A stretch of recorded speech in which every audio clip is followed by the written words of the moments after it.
understand what risk are you handling. You need to understand how to handle them. You need to understand the technology and the tools and how to integrate them. But really the most important thing in security is people. Then find something you're passionate about. Life is too short to do things that you don't enjoy. I met some amazing people in the industry, and the best find the beauty in what they do. So, welcome to another episode of VPN Ranks podcast. Today we have the privilege of speaking with Mark Carter, an influential leader in cybersecurity and technology. Mark has held leadership roles at big tech companies, Google, Microsoft, Amazon, and PayPal, and has co-founded 3 successful startups. His experience spans over 25 years, covering everything from security and AI to cloud services and big data. So, welcome, Mark. It's an honor to have you on the show today. I appreciate being here. Thank you.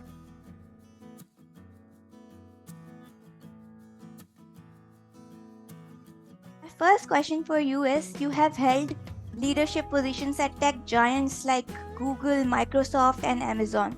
So what was your most challenging yet rewarding moment leading security teams in these organizations? That's a great question.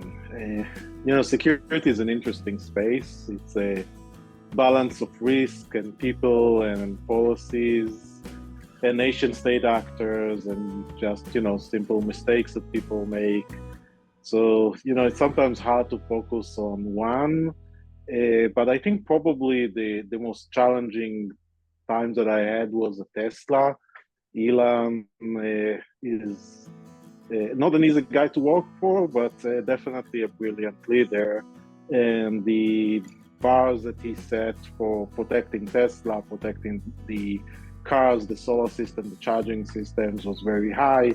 We had a few people that were very enthusiastic about reverse engineering and penetrating Tesla systems.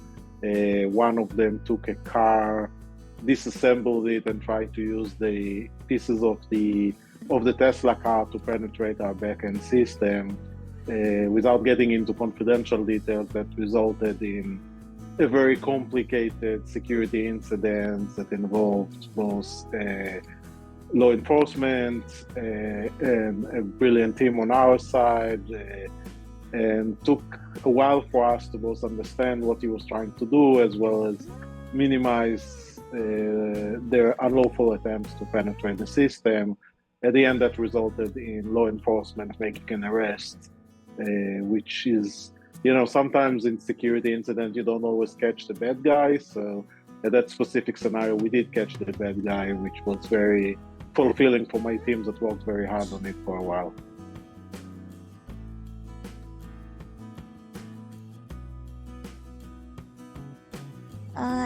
Given that you have held many positions at different tech companies, right? So what's a common misconception people have about being a CISO or CIO, and how do you think it can be addressed? So people think of the CISO as the guy responsible for security, which is not really true. Security is probably everybody's responsibility. Like, successful CISOs manage to bring the entire organization with them. They manage to make security something that sales cares about and marketing cares about and engineering cares about. So CISO, people think of CISO as, oh, he's the guy that's going to slow us down and tell us what to do. But really, CISO's job is to try to build security into everything that the company does in such a way that it allows the company to move fast and minimize the friction, while at the same time creating the guardrails that allows the company to do what it does, but to do it in a successful fashion.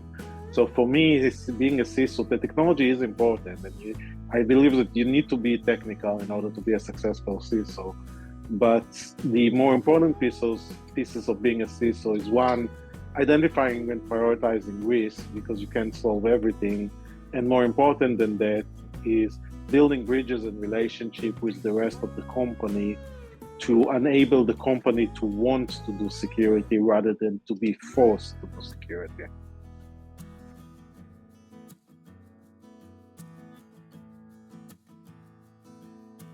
So you have a very vast experience in this field, right? And you have seen the evolution of AI, big data, and cloud technologies over your 25 years of experience, right? So, what do you think would be the next big shift in the tech industry? Well, I don't have I'm not an oracle. I can't tell the future. If you asked me 3 years ago, I would never have said AI. So I'm probably not the best person to ask this question. But I think for sure we're still, at least from a software standpoint, I think we're still in the process of building the building blocks of success. Like the reason I got into this industry 30 years ago now is that I really believe that software can make people's lives better. And I still believe it. Like I believe that technology connects people, technology enables people to do things that they never imagined that they could do. And I think AI is a new enabler for that. The question is, what would we do with it as an industry?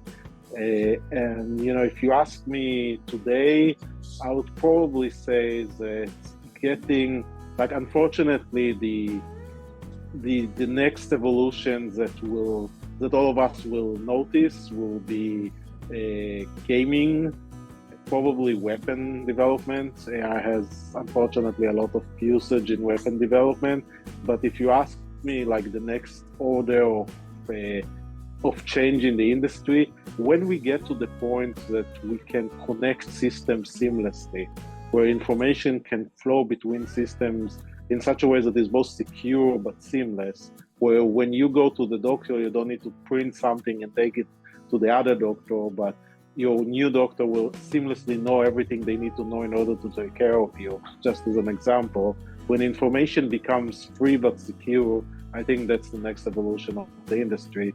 Well, that said, I've been waiting for that for 20 years, so, might take a while.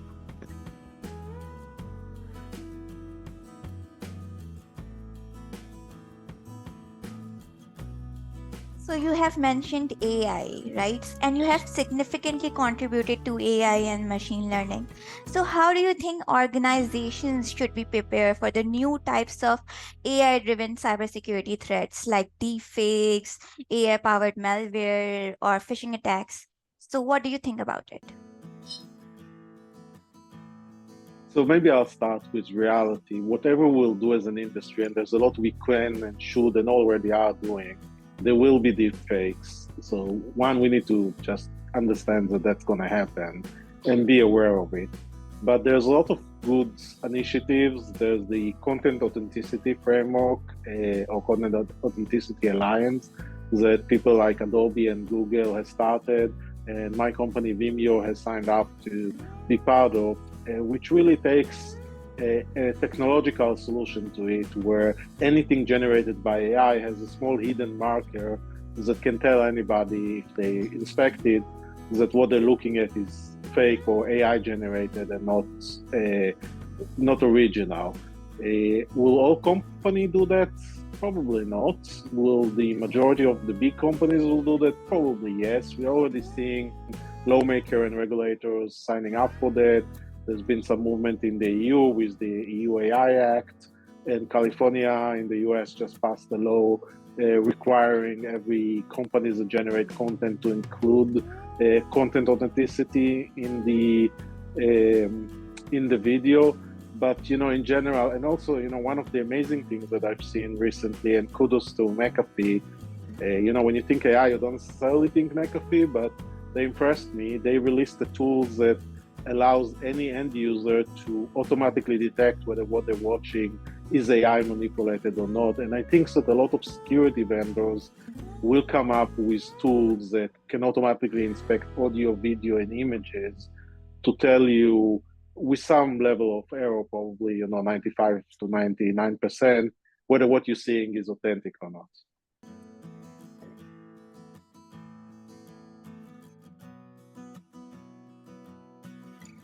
You mentioned about authenticity and AI generated content, which is like basically deepfakes, right? So with the upcoming US elections, like as a cybersecurity expert, And what do you think, according to your perspective, what steps should be taken to ensure that the election systems remain secure and resilient against cyber threats? I think there's very smart people in CISA, which is the US Cybersecurity Agency, that are much more qualified than me to put a strategy together. And I think Jen and others there have been making a lot of progress. Unfortunately, at this point, I think it's a lot of reusing some of the technologies that we already have to take down things that are being reported, the same way that we today handle unwanted material around sexual exploitation and trademarks violation. The same technology will be applied to taking down stuff that's being reported. I don't think content authenticity at this point is prevalent enough, meaning commonly used enough to rely on that. Probably will be much more sophisticated for the 2028 election and hopefully elections in other countries. But I think for this election, it's mainly relying on good people to flag things that are unauthentic and then have the hosting providers, be it a social network or Google or companies like Vimeo, to take it down. And that's why we're seeing the trust and safety teams in many of those companies growing significantly to be able to handle the amount of items that are being reported. So, according to your perspective, what do you think that AI generated content is going to heavily influence the US election? I don't think it will heavily influence. Unfortunately, we live in a very polarized country where we have two sides that each of them believe strongly in where they are, and I try to avoid politics. So I don't think that, I've seen fake videos where, Kamala and Donald Trump are hugging and having a baby together. I don't think that that's going to convince anybody to vote for Donald Trump or for Kamala Harris.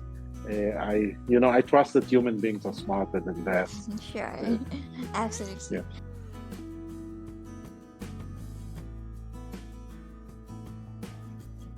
So, you are the member of the Forbes Technology Council and recognized as one of the 50 influential CISOs to follow, and you are even shortlisted in a top 10 CISO list in California. So, how do you stay ahead of the curve in such a fast evolving field, and who inspires you in this industry? Wow, that's a really tough one. There are amazing people in this industry. I had the privilege to work with Jim, who was the previous Chief Trust Officer of Salesforce and our CEO of his own company, Alaria, is one that I learned a lot from. Vikram Ra, who's the Chief Trust Officer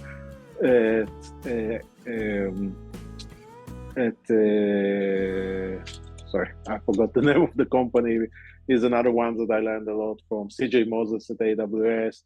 There's a lot of really smart people in the industry, and each of them taught me something. But I really think that as a CISO, to stay ahead of the industry, you just need to be curious. Like you really need to enjoy learning and enjoy reading. And I set aside about an hour a day to just read through different news feeds, and some of it I just swipe left and I don't care about, and some of it I go and spend the time reading. And I use a combination of RSS readers. I looked at LinkedIn. I follow people that I'm interested in. I follow people on social network. If you really enjoy what you do and you are really a curious person that enjoy learning more, I don't think it's hard to stay out of the industry. And I think when you get to the point where you're no longer passionate about what you do, it's time to go find an easier job, because being a CISO is not an easy job. It's a fun job, it's an interesting job, it's an inspiring job. It's not an easy job for sure.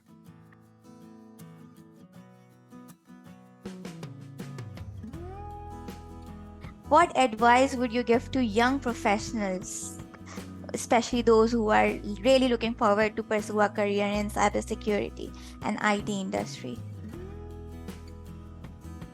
I had the privilege of having a really great team in Vimeo, and one of them is somebody that I know for sure that, in 10 years from now, she will be a CISO. She's in her 20s right now. And I had this exact same conversation with her. And I think I surprised her when I said that the technology is important, the processes, compliance are important. Like, you need to know, you need to understand what risk are you handling, you need to understand how to handle them, you need to understand the technology and the tools and how to integrate them. But really the most important thing in security is people.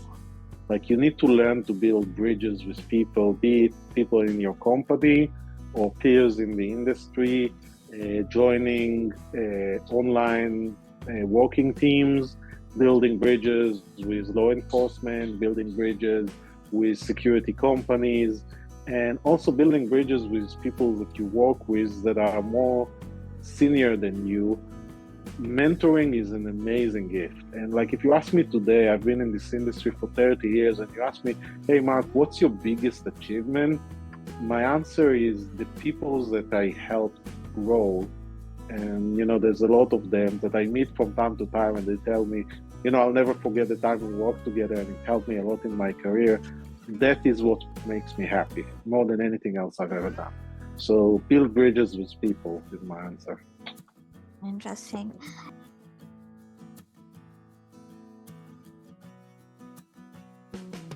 So, one last question. If you could solve one cybersecurity problem with a magic wand today, what would it be and why?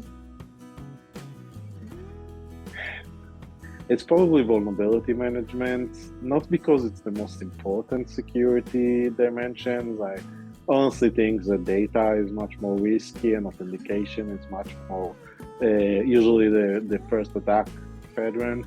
But the issue with vulnerability management is it's hard. It's an ongoing thing that never ends because there's always a new vulnerability, and the response time gets shorter and shorter. I saw some research that demonstrated that 70% of all 0 days are attacked in the first 24 hours after they're disclosed.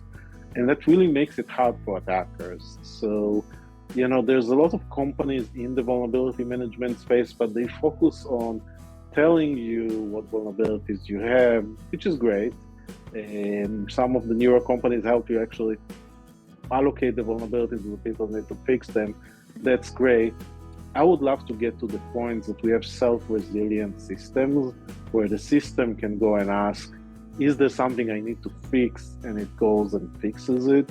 And I think that, if a security vendor does that, that would be great. If the operating system owners, Apple, Google, Microsoft, will step up and say, it's our responsibility to create systems that can automatically update themselves in such a way that they make vulnerability management a non-issue, that would be magic. Absolutely. Interesting. So, Mark, it's an absolute pleasure to have you on the show today, and you have shared some incredible insights and advices, and we truly appreciate your time. So, before we wrap up, is there anything that you would like to add, or any advice you would like to leave our listeners with?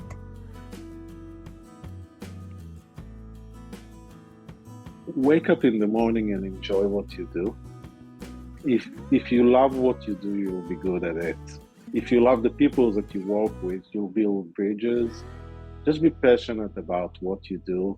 And if you don't, then find something you're passionate about. Like, life is too short to do things that you don't enjoy.